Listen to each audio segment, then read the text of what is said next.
From the New York City area, welcome to the Badass Counseling Show, where the master badass himself, Sven takes you deep and gives balm for the soul, baby.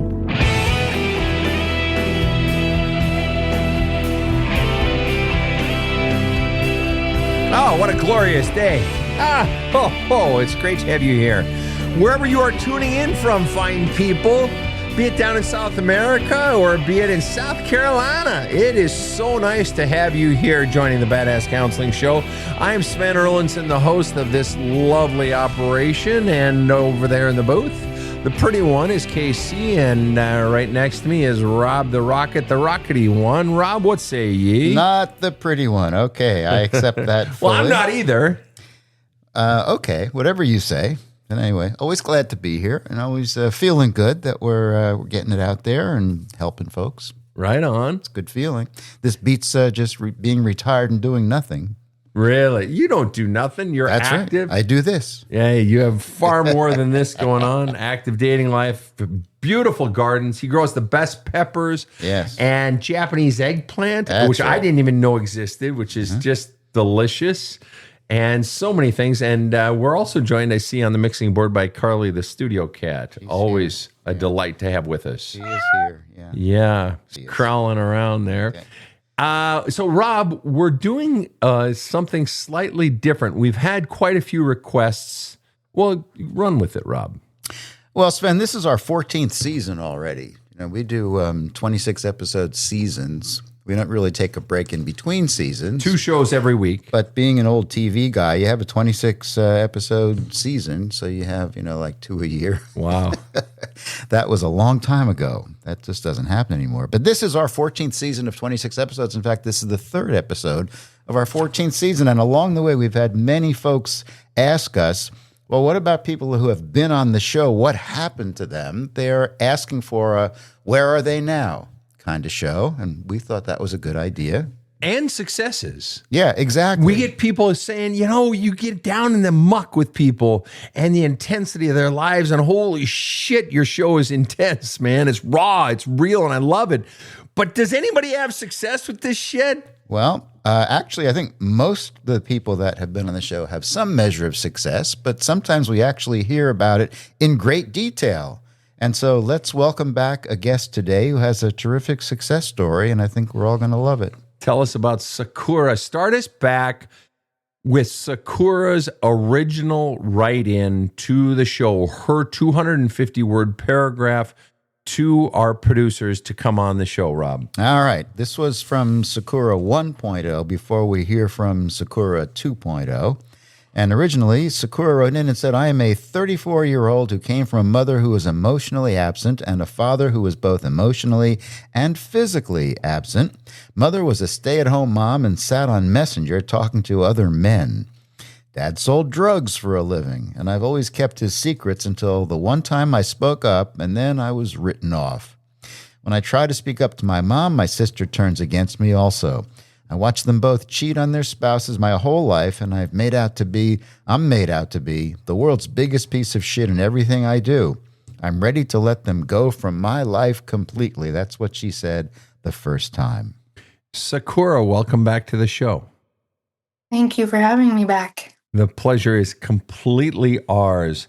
I want you to take us back to where you were. We had you on the show about 10 months ago, 11 months ago? Where were you at when you wrote into us and when you came on the show? I was at the lowest of my lows. I was trying to get out of an abusive marriage and couldn't. I didn't know how. I didn't understand it. I didn't understand why I kept going back. And I had come across your videos, and they all just resonated with me. Okay. And so you decided to come on the show. And what do you remember from that show and your experience on the show? It was an awakening for me. It was powerful. I don't even know. Why was it an awakening? What got awakened, or what Why was it powerful? What specifically happened or opened that had been closed or in the dark? You told me how far I had come. Mm. You told me you could tell that I was putting in the work before you came along, is what you said. And why was that an And awakening for you? because everyone was telling me that I fucking wasn't. Mm. I felt like I wasn't progressing. And so to have you validate that for me Mm. put a fucking fire in me. And I don't know, I just went hard. So and when you say you went hard, then you came off the show, you say you went hard. What does that mean? I went probably 18 weeks straight of every single day being completely obsessed with the podcast and journaling. And every minute of my day was getting out my pain. Wow. Every day, I didn't miss a day. And I wanted change that bad. That's what was driving you, was the desire for change. Yeah. And it was finally the missing piece, the tools, the tools that I needed to fix me. And the tools being the podcast and the book. Yep. The podcast, I think you had the podcast and the book go hand in hand because I don't know, when Why? I listen to the podcast, I apply that and I don't know, I journal off the questions that you ask people. So I knew how you worked before I got the book. So when I got the book, I already fucking knew all your questions, how hard you go. So I was just ready for it. So you acted basically as if you were talking to me. Okay, what would Sven ask me here? That sort of thing. You know, that's really funny you bring that up because I get clients who say that because I always give homework to my clients at the end of every session. It's optional, but I give it to them and I get some clients who will say, or even other folks who have been on the show who say, you know, when I get stuck in my journaling, I ask myself, well, what would Sven ask me here? Or what, like you said, what has Sven asked people on the show? That's really great that worked for you.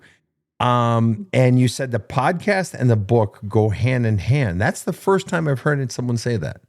Really? Yeah, because how you talk, how you word stuff, how you ask shit, that helped me. As soon as I grabbed the book, I just read it how you ask those questions, like hard. You ask the hard fucking questions, and I went hard. Wow. Like if you want to change, you fucking go hard, and like there's no excuses. When you want to change, there's no excuses. Okay, now I know something about you because I know right now a lot of our listeners are saying, well, bitch, you don't have the distractions that I have in my life. It's easy to go hard. You know, you don't have kids or you don't have a full-time job or you don't know, lady. Just give us a smidgen of what you have in your life. You were still in an abusive, when you came out of the show, you were still in an abusive marriage and... Yep, I was in an abusive marriage. I have 6 children. Pardon me, people. Say that again, please, Sakura. Yep, 6 children. Oh, shit. I was homeschooling 3 of them. And daycare. And daycare. You were daycaring other people's kids. Yes. And so, gotta ask the obvious question, how the fuck did you have time to do, as you said, obsessed every day with the journaling? How did you do it? Most people would say there aren't enough hours in the day and I'm wiped out from my 2 kids or I have a job. How could you find the time and the energy in the day? It doesn't make sense. I wanted it that bad. I wanted it that bad. Rob, what do you think of that? Well, it puts everybody else's complaint into perspective. It really does. There's a way to do it. If you want to do it, there is a way. 6 kids, 3 of them homeschooling, and I'm daycaring other fucking kids. You are like the walking definition of a badass, Sakura. And And not only that, I was paying over half the bills, and like I busted my fucking ass to get to where I'm at. I love you so much. You're amazing. Okay. So then 2 things. One, talk to me about the abusive marriage. You're still in the abusive marriage. You're paying half the bills. What became of the abusive marriage? Yeah, I left. I got an apartment in September. And you said you were still in an abusive relationship when you came on the show. Is that right? Yes, I was still the back and forth shit. Gotcha. I was Gotcha. trying. He kept sucking me back in. So, yeah. So, but I've been gone for good since. Gotcha. And so Yep. then what enabled you to get out of it for good and stop the yo-yo back and forth shit? I hit the fuck it point. Really? I hit it. So I kept Explain what the making. fuck it point is for the people who haven't read the book. You just get to a point where you're like, fuck it, I'm fucking done. Like, I'm fucking done.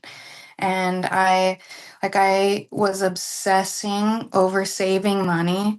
I wanted zero debt to my name, and I wanted a bunch of fucking money in the bank. And I was doing everything that I could to get there. And I'd set a goal. I'm like, okay, I need to save $10,000 and I'll leave. And I'd hit that, and I was like, okay, I'll hit 20 and I'll leave. Hit that. I was like, okay, I'll hit fucking 30 and I'll leave. And then I hit 40, and I was like, okay, it's time. But in my brain, was like, I never want to depend on another motherfucker a day in my life from here forward. And I want my kids to say my mom is a fucking badass.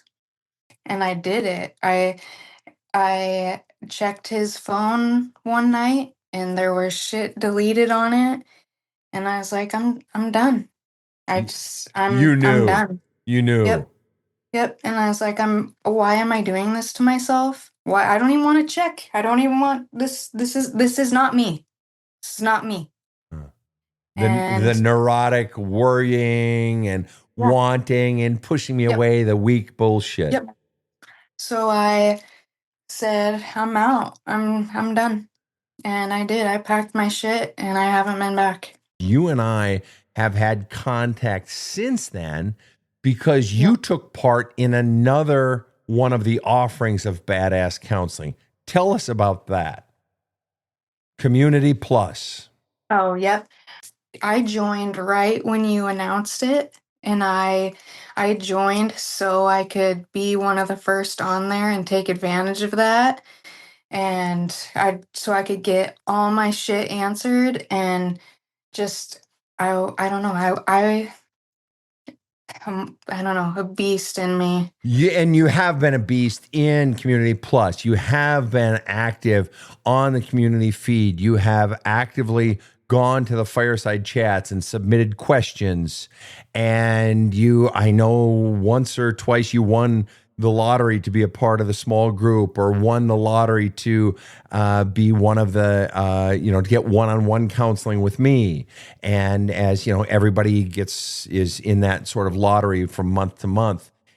You have an ex, a different Yes. ex, Yep. who you have turned on to Badass Yep. Counseling.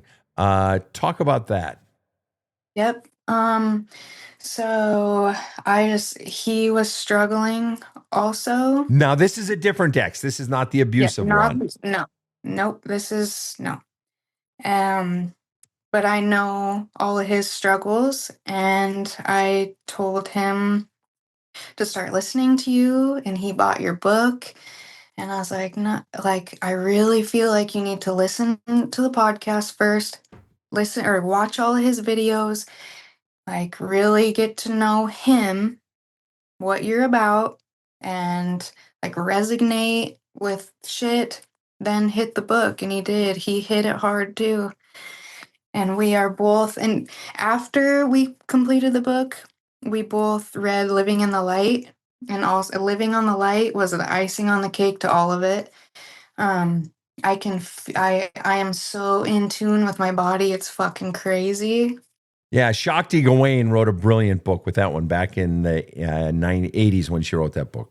Yeah. Mhm. And it just ties it together. Yeah. It does. It is very, if you do what you say to do, follow it up with Living in the Light. It is, I don't know, I feel light, I feel at peace, I feel calm. And I want to get into a couple more things, specifically your parenting. And I want to get into your sense of self-worth as a woman. Okay. Also, anxiety and body issues. But I want to take a short break first. We'll be right back. I am one of the lucky few who've had the privilege not only to read his books, but also to experience Sven face-to-face for countless one-on-one sessions. His intelligence, knowledge, and deep empathy have had a deep impact on me and the people I love. And I can say that he is amongst the most important people in my life for the last 10 plus years. I am thankful for you, badass Sven. This show provides soul counseling intended to entertain and inform and is not medical advice.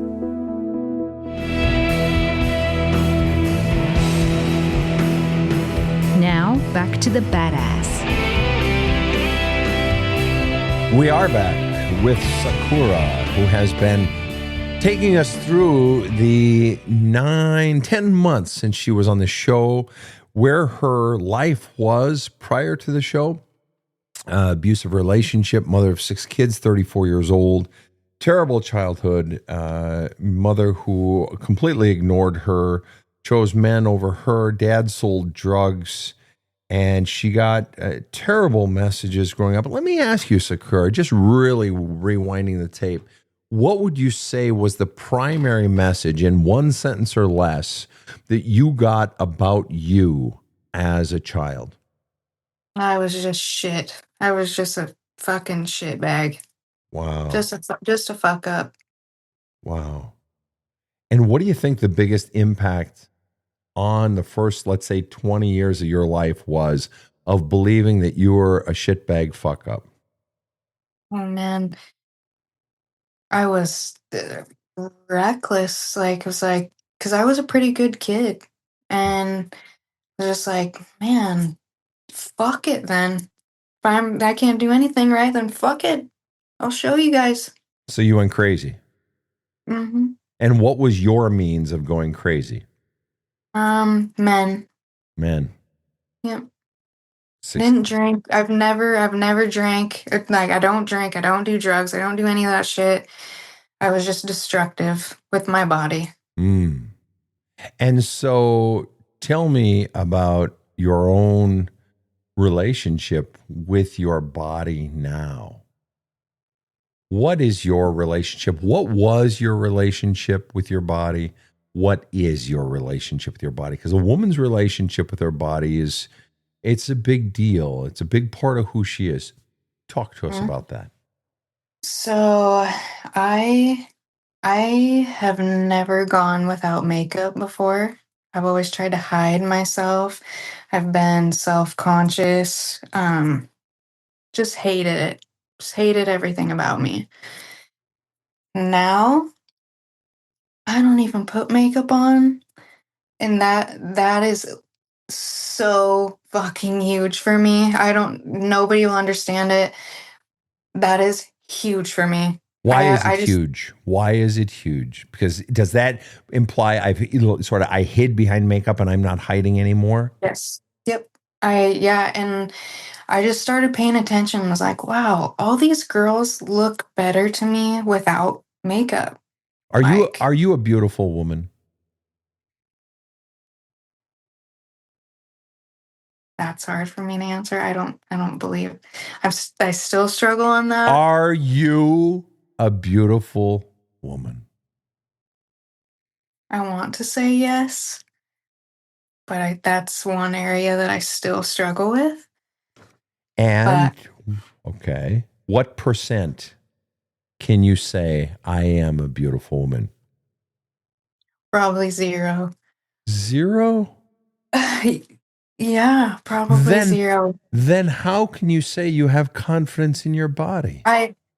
Because I don't know, like, I feel like I don't have to hide it anymore. Like, I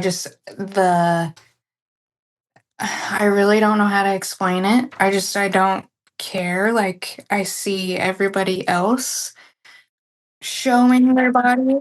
Right, but doesn't that imply that you find yourself beautiful, or what does it say? Or does it say, I'm just not afraid anymore? I'm not afraid. Not afraid. What would it take for you to begin to find yourself beautiful?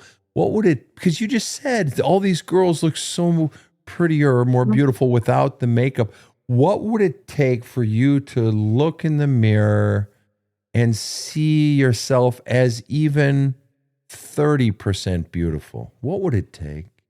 I don't know. As far as body, like really try to accept that I've had kids. Like I don't know, I get compliments all the time, but when I look at it, I don't see what other people see, I guess. What do you see? I don't know. In what? No, come on. You know goddamn well what you see when you look in the mirror in This one is ugly. sentence or less. What Ugly. for ugly? That. Yep. Whose voice is that? Fuck. Who is it? I don't know. Probably my mom and dad. I mean, they never And told me who? otherwise. Okay, and who more than any do you feel saw you as ugliest? I don't know. I feel like both for different reasons. So was it 50-50, or who was slightly more than the other? Well, let me start with this. In one sentence, for different reasons, what was the way dad was, and what was the way mom conveyed your ugliness? I felt ashamed of being a girl because of my dad. Okay. I was And supposed to be boy, fucking. Okay. Yeah. Okay. And so ashamed of being a girl by dad and mom, your ugliness was what? I never heard otherwise. Huh. Like I don't know. I never got any compliments. Then So doesn't it make sense that you, as a teenager, you went to the arms of men, boys, yeah. because you were getting the very thing that you had never gotten from either of them, that they were appreciating you. And I can see you. I know what you look like. Our listeners can't, but I can tell you definitively, you're absolutely a beautiful woman. And you say people tell you that. So this isn't just Sven's opinion. You already said that yourself, that people tell you that. So it sounds like the only person that doesn't believe it is you, which means if you have objective evidence from me, from people you encounter on the street, that means that mom and dad still own you. How much do you want to fucking punch me in the face now? No, I already know. That's one thing that I like. That is the hardest thing I've had to even get to. Really? Oh, 100 fucking percent that. So of your 6 kids, how many girls do you have? 3. How ugly are they? They're not. And that's what's crazy Well, to me. they must be because they got your genes. They have to be ugly. No. Don't they? You know, No. my father used to say to me, Sven, I'm so sorry, but good looks skip a generation. He was kidding. I hope. And, my son likes to kid me about that. And I say, yeah, but look at it, motherfucker. That means your kids are going to look like me. So suck it. Anyway, but back to it. You know that exercise in the book, There's a Hole in My Love Cup, that exercise, the mirror exercise? Did you do it? I absolutely did not. That is the one You thing. fucking pussy. Yep. I fucking refused. All right. Yep. Because I can't. I like can't that. or won't? No, won't. Because It's scared. it's scary. Sakura, you are such a badass, and I mean that. And I love you you are the template for what I wish so many of my clients were. And I've got some. I got a woman who went through heavy stuff with her marriage and children and stuff. And she had an epiphany. She came into a session one day and she said, Sven, I finally get it. I said, what? She said, I have to treat my self-work like a job. Mm-hmm. Like total focus. That's it's same sort of things what you're saying, obsession. Mm-hmm. That if you really want the most out of it, you got to fucking obsess. You got to dive in. And so you are a badass. And we've found, okay, there's one more thing where you're still choosing because you're afraid you are choosing to let mom and dad ruin your life. And not just one thing. I have my second thing that's hard for me to attack right now. Is what? Going into the abuse and hitting that. Those are the two things that I have avoided, and I'm talking I've went to the deepest of the deepest shit, and I've journaled the fuck. I have went as deep as you can go. Mm-hmm. Besides those two things right there. Yep.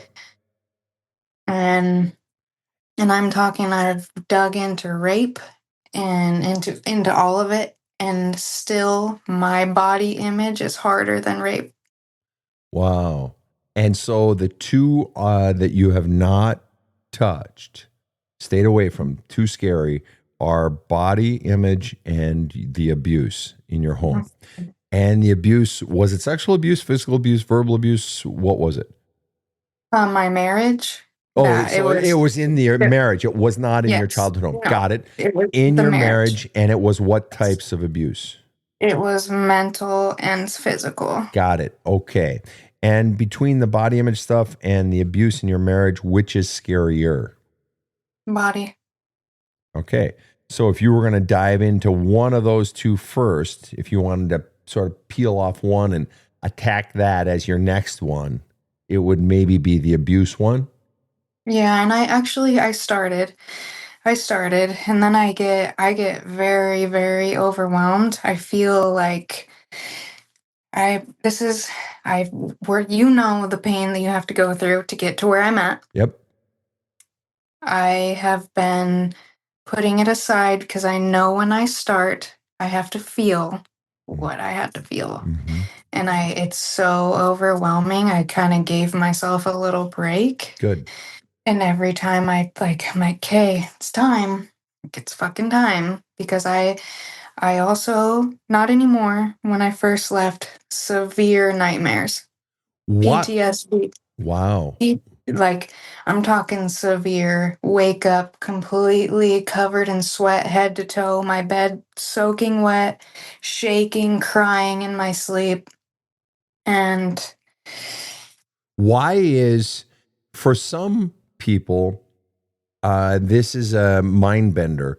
Why is the abuse in your marriage scarier to confront than the rape when you were single? Which we didn't get into, but we'll just leave it at that. Why is the abuse for you? And for some people, it would be the opposite. Yeah. Okay. Why is it this way for you? I was supposed to have a life with this person. And so is it the death of the dream that makes it so hard? Is it a loss of trust that makes it so scary? What is it about the abuse that makes it so scary? If you were to sort of pinpoint it. Why did you do it to me? It's hard to go back into. And why is that? And you're teaching us now. You're teaching us. Why is that your question? In other words, why did you do it to me? Why is that your question? Does it imply like, did I deserve it? Was there something about me? Is that where your brain goes? Or why does your brain want to ask that question? Yeah, like, what the fuck did I do to get treated like that? And okay. And so then let me ask you, What makes you believe you did something to deserve it? And I don't know. Do you believe you did something to deserve it? No. Is there somewhere in your wiring, in your conditioning from your past that makes you think you did? Yeah, he's just like my dad. And so your old self, your old conditioning was, I must have done something. Yeah, I was in trouble for everything and I didn't even do anything wrong. So then, did you, from where you sit, did you do anything wrong in this marriage to deserve to be abused? No. So then, again, I'm asking these as honest questions, all right? You can tell me to fuck off or answer it however you want or say, hey, that's enough. So then why has that been your question? Why did you Because do I it? wouldn't fucking do such thing to somebody. Precisely. Like, I don't know, like, fuck, I birthed your children. But like, I don't know. I wouldn't do that to somebody. And so what explanation are we left with then for why he did it? Because you said you've been sort of exploring this. What did I do? What did I do? And so I'm asking you, what % chance is there that you did something to deserve abuse? Zero. Because Okay. the abuse started right off the bat. Okay. So then what explanation are we left with then? If you didn't do something to quote unquote deserve abuse, because if you believe that, then you have to believe that someday your daughters could quote unquote deserve abuse, which is ludicrous. Okay. So if you didn't quote unquote deserve it, then what explanation are we left with? He's a piece of shit. He's a piece of shit. And why have you not thought of that before? No, I have. But what? It always goes back to I don't know. I don't know why people want to intentionally hurt people. But no, now you came out to the generic of people in general. I want to Yeah. keep it on you. Okay. So why do you still, even a few minutes ago, ask the question, why did you want to hurt me like that? Why did you do that to me? Why that question? Because if you knew it wasn't that you deserved it, why ask that question at all? Help me understand. Fuck, I tried to make it work. I don't know. I tried everything and it didn't do any good. So I don't.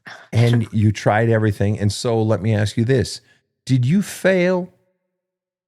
No. Why did the relationship end? Because he was abusing me. Did you have a right to end the relationship? Yes. What do you miss the most about the relationship? Nothing at all. What was the hardest thing to let go of? Security.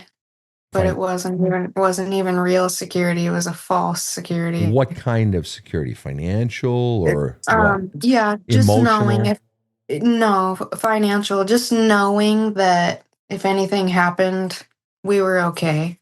Like, we would have a home. And he treated you like you were a fuck up shitbag. Yeah, he treated me worse than I was a fuck up shitbag. And you said it started right away in the dating or right after the marriage? Oh no, right off the bat of dating him. Right off the bat of meeting him. And so I didn't have a no. I didn't have a no then. You didn't I have seen a the no. signs. I seen the red flags. I seen it all. Yeah. I had never been with somebody like him though before. Yeah. So it caught me off guard at first. But I didn't have a no. And it was normal Mhm. considering your father, right? Mm-hmm. Right. So you were used to it. Hey, I know how to do this. Mm-hmm. I know how to be treated like I'm a fuck up shitbag. Wow. Yep.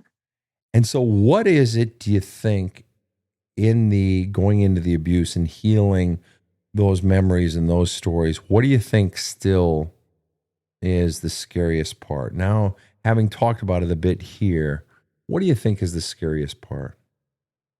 Just believing that he's actually a fucking monster and not gonna, like, I don't know. Oh, God, I What don't is know. it? Fear that he might come back?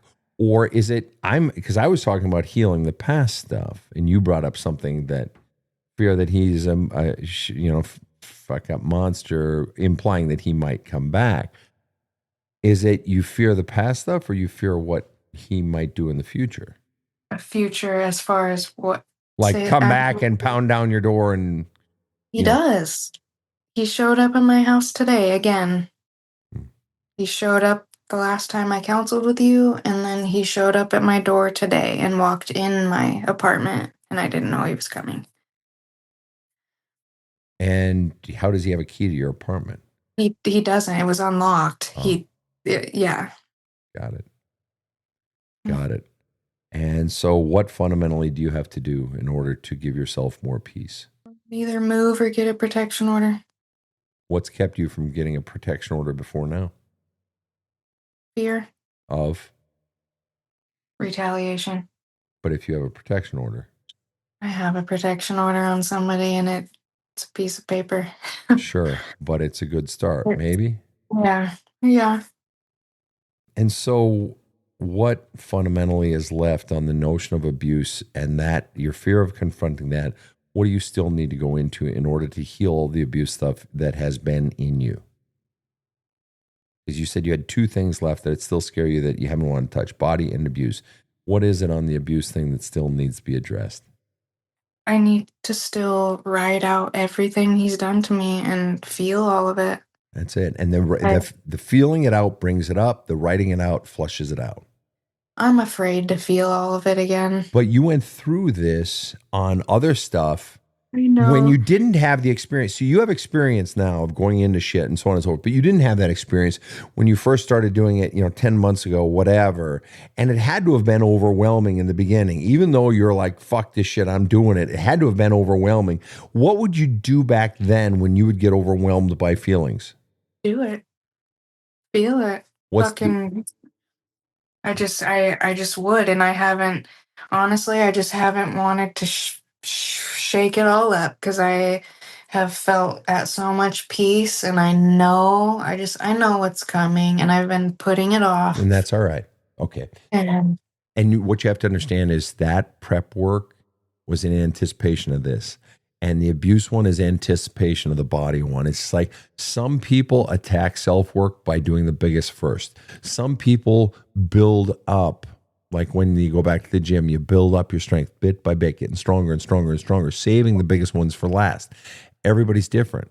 And when we're saving the biggest ones for last, sometimes we need to stop at the bench. It's like you're hiking up a big hike up the side of a mountain.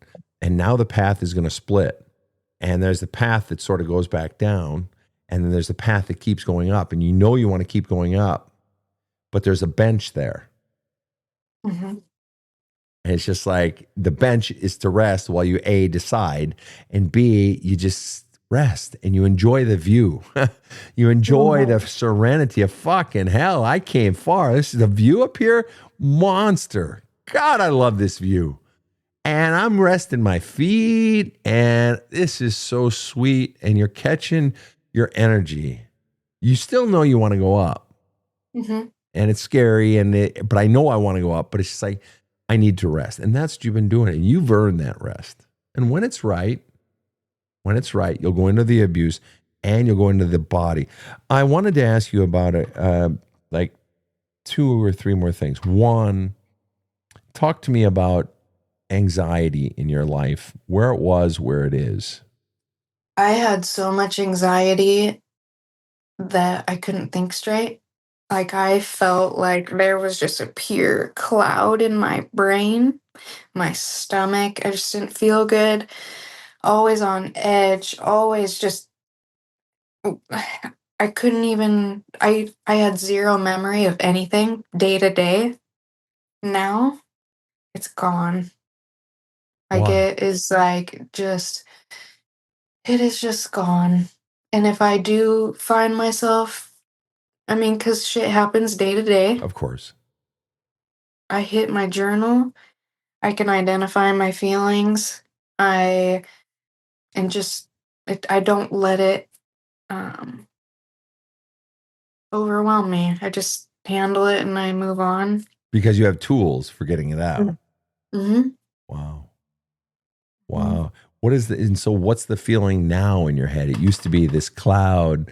And what's the feeling now? Just calm. Mm. Calm. I don't overthink shit.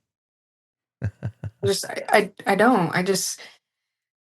I am just at peace, I guess. I kept finding myself every time we'd go do something, I was like, wow, that was peaceful. That was relaxing. That was calm. Mm. And that's all what I wanted. You like peace? Fuck yeah. Fuck yeah. And then I wanted to ask you about your parenting. How has your parenting changed? I'm most proud of my parenting Why? because I let my kids be them. Mm. I just let them be them. What did you do before? Control. I wanted I I just we have to be a certain way. I didn't know any better. Um we can't, I didn't want my kids acting out and people look down on me for my parenting and I just I just don't do that anymore. Mm. I don't know. My daughter is 18, she moved out and do you. I don't know.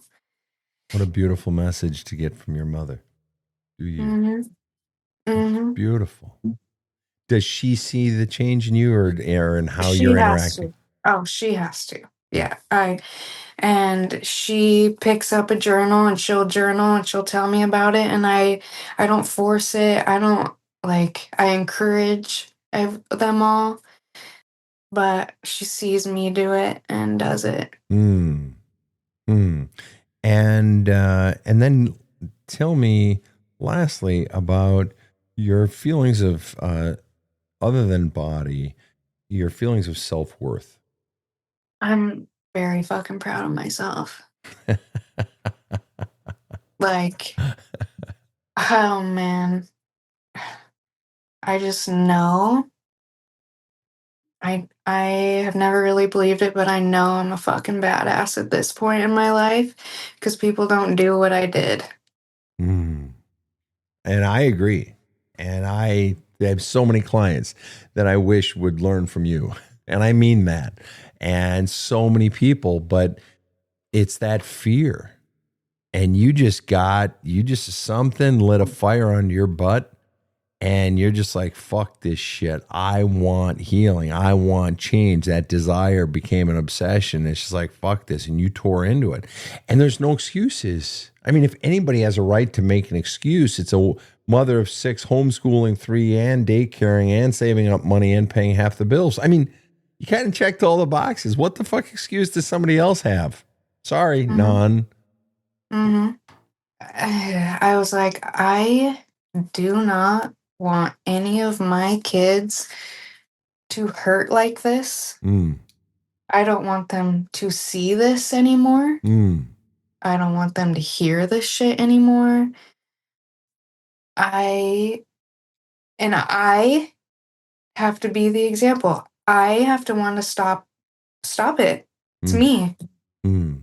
Do you think that your sort of belief in yourself and your anxiety that you talked about, your self-worth and what you thought about yourself, do you think that your children sensed that or picked up on, those things, even if you never said it out loud? Do you think they picked up on that in you or felt your energy or whatever?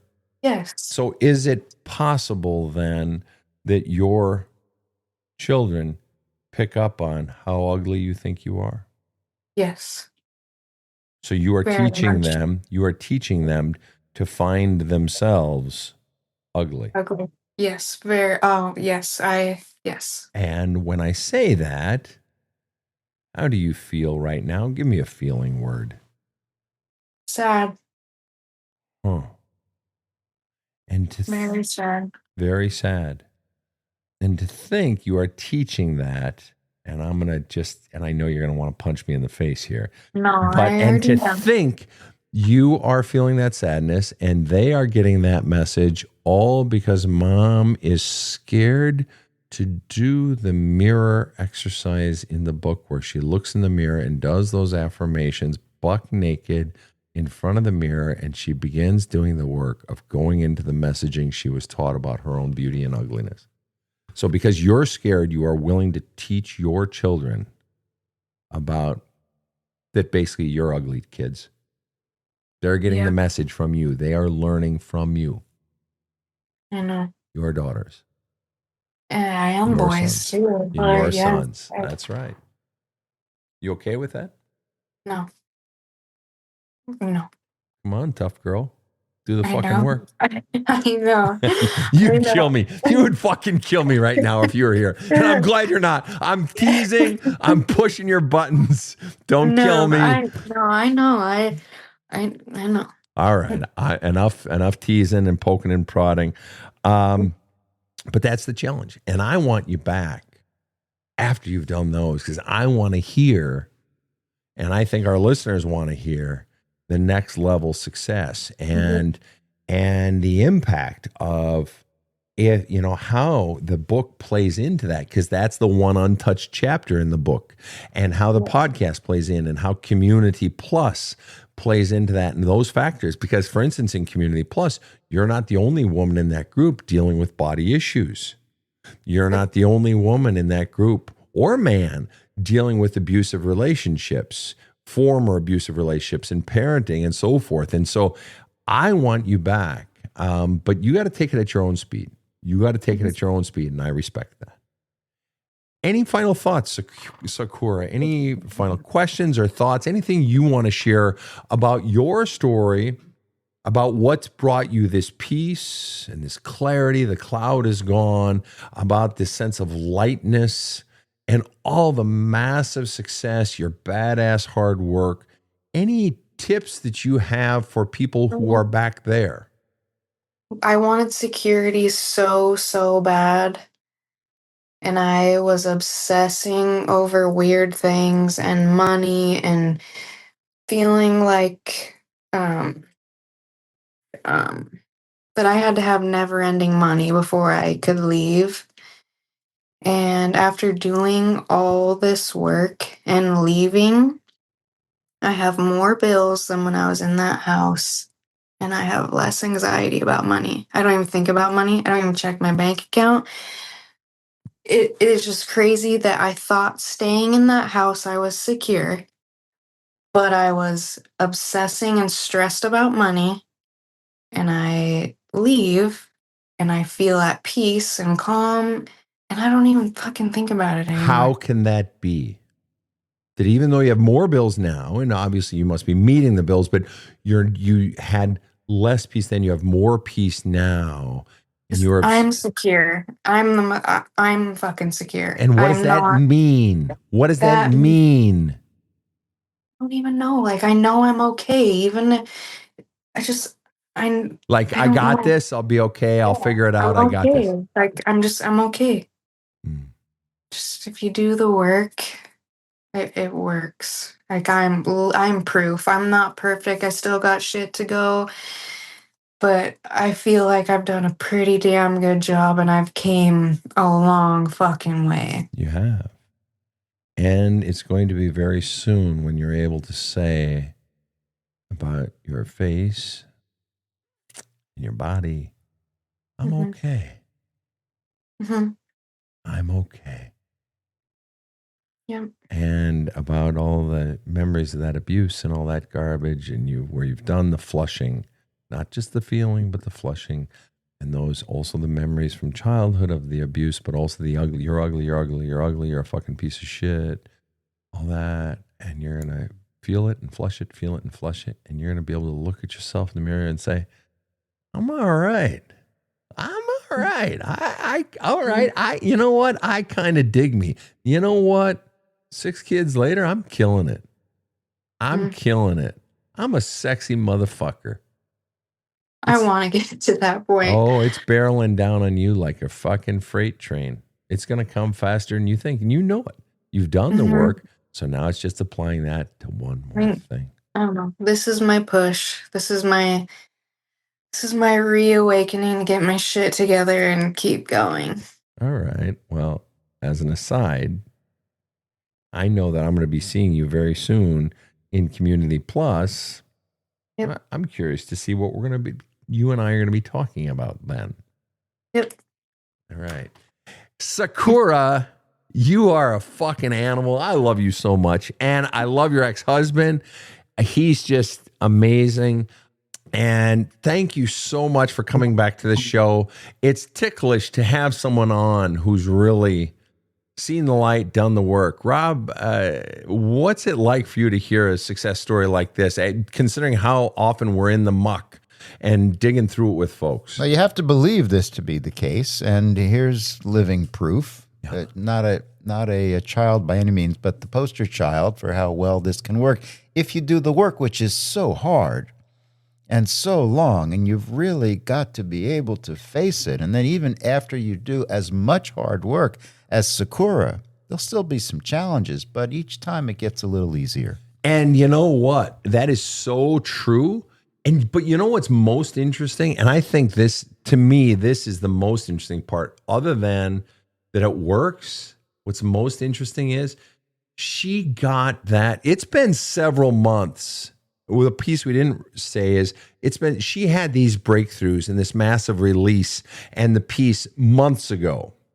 I could have brought her on the show several months ago.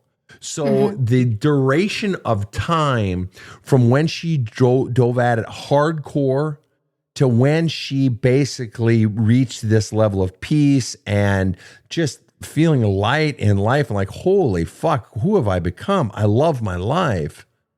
We're talking about like 5-6 months ish, right? Yeah. And so many people think that healing has to be forever or it's a slow journey. It's not a duration of time. It's how deep you're willing to go, how hard you're willing to hit it. Would you agree with that, Sakura? Oh yeah. Oh yeah. It you go fucking deep and hard and just as you say, heave. You gotta. If you aren't heaving, you ain't fucking going deep enough. Amen to that. Heaving deep and hard, deep and hard. Amen to that. Well, it has been so fucking great having you on the show, Sakura. Thank you for coming back. And to all of our listeners tuning in, I hope that gave you some insight into the fact that this shit works, and just keep hitting it hard, keep hitting it hard. And we're going to have Sakura back at some other point in the future. On behalf of my team, KC, letter K, letter C in the booth, and Rob the Rocket next to me, have a kick-ass day. The Badass Counseling Show is strictly copyrighted. No copies may be made without the express written consent of the Badass Counseling Show, LLC. The Badass Counseling Show is produced by Karen Camparelli and Robert H. Friedman. Executive producer Sven Erlandson. Original music by 2-time Emmy Award-winning composer Trevor Morris. Have a kick-ass day.